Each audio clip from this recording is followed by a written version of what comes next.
This is Optimal Health Daily, episode 888, How Weight Loss Really Works, Part 1, by Rachel Trotta of racheltrotta.com. And I'm Dr. Neil, your very own personal narrator. Welcome to a Wednesday edition of Optimal Health Daily. This is one of 5 podcasts where we read to you from blogs for free so that you don't have to read them yourself. Except on Fridays. That's where I usually answer your questions.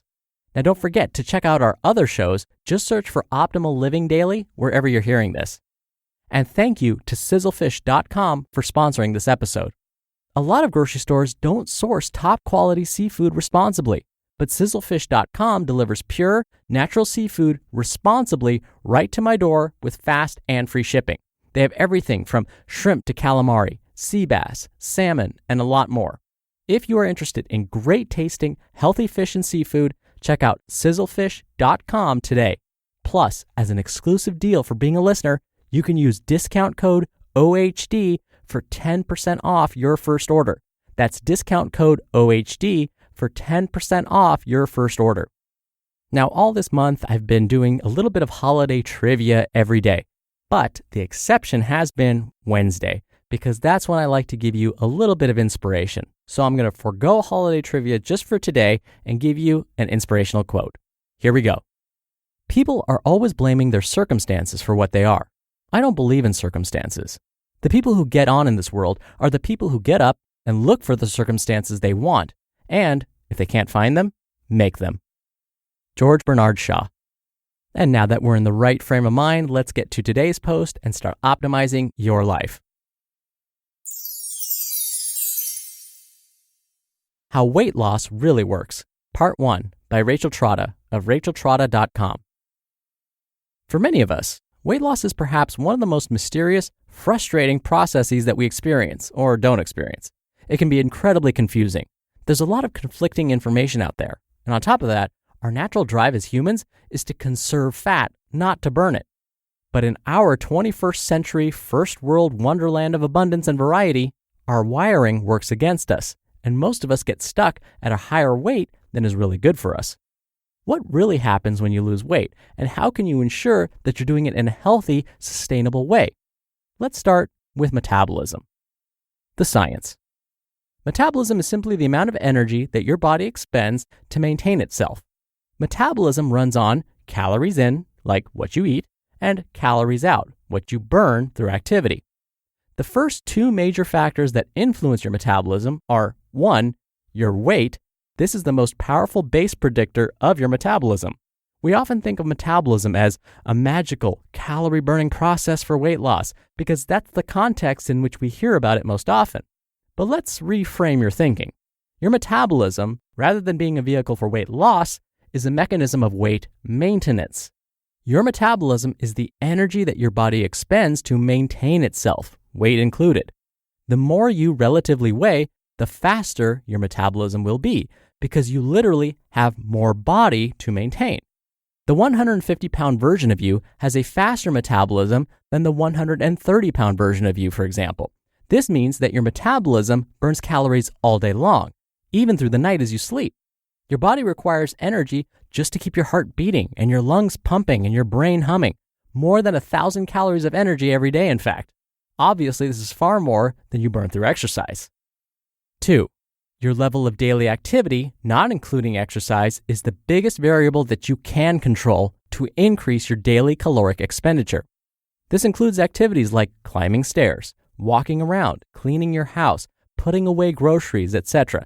If you compare burning 300 calories on the treadmill to burning 400 to 800 calories by going about your daily business, you can see how much your overall level of activity has an impact on your metabolism.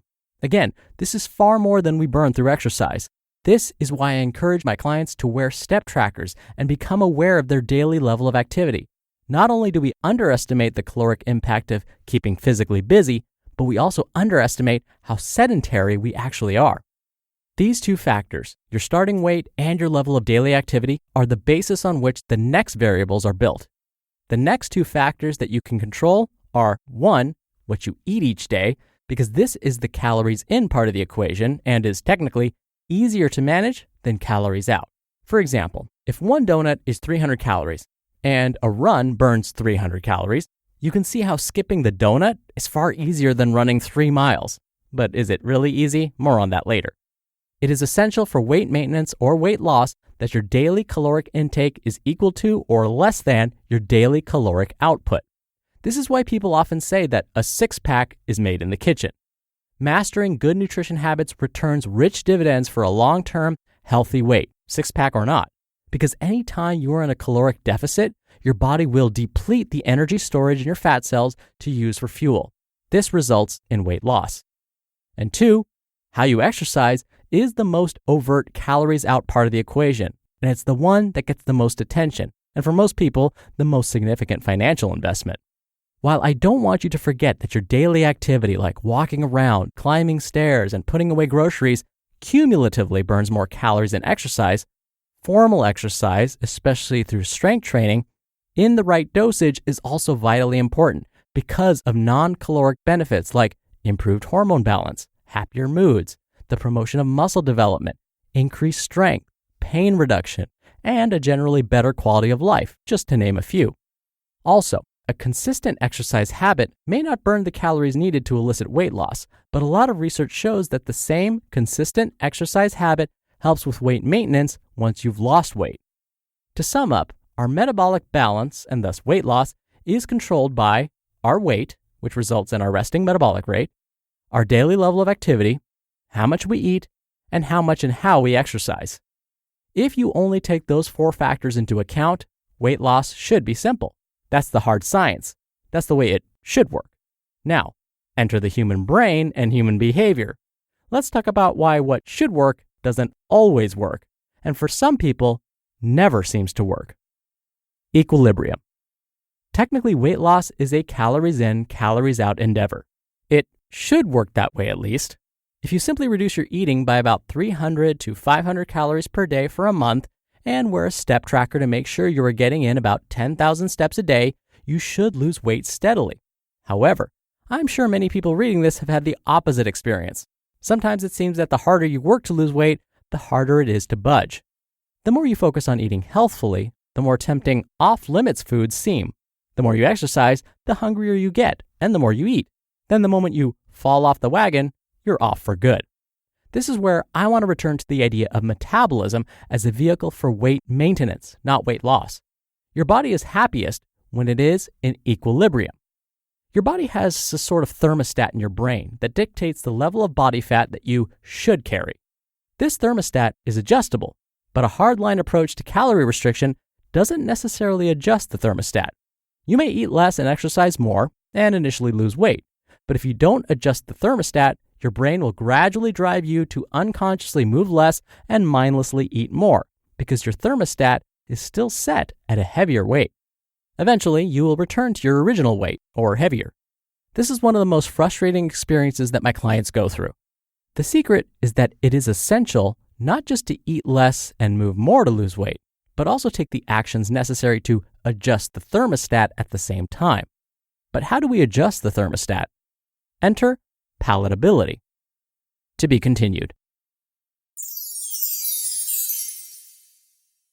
You just listened to part 1 of the post titled, How Weight Loss Really Works by Rachel Trotta of racheltrotta.com.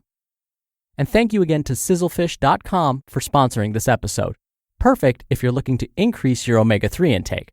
You've heard the SMASHED acronym here on this show before and know that seafood is important. Health experts recommend 2 or more servings of fish and seafood every week. Yet it's been reported that nearly 90% of Americans aren't eating enough seafood. You can purchase items from sizzlefish.com whenever you want, or choose to receive a subscription box each month so you don't forget. Sizzlefish.com delivers pure, natural seafood responsibly right to my door with fast and free shipping, and the pricing is actually reasonable. They have everything from shrimp to calamari, sea bass, salmon, and a lot more. If you are interested in great tasting, healthy fish and seafood, check out sizzlefish.com today. Plus, as an exclusive deal for being a listener, you can use discount code OHD for 10% off your first order. That's discount code OHD for 10% off your first order. Dr. Neil here for my commentary. The timing of this article is perfect because just yesterday I was talking about weight loss and I kind of mentioned the equation for weight loss. Calories in versus calories out. It comes to math, basically. But as Rachel so perfectly explained, the equation is not so simple. Our behavior, the human in us, our human behaviors get in the way. We are not just robots that can quickly tune down how much we eat and amp up how much we exercise. We have feelings, we have cravings. Eating and drinking, these are social activities that we enjoy. And so it's not so easy to say, well, just consume fewer calories and exercise more and boom, weight loss. There's so much more to that. And we're going to talk about some of those other aspects on tomorrow's show. So I'm going to stop talking for today. Thank you for listening. Thank you for being a subscriber of the show. Have a wonderful rest of your day, and I'll see you back here tomorrow where we'll finish up this post and where your optimal life awaits.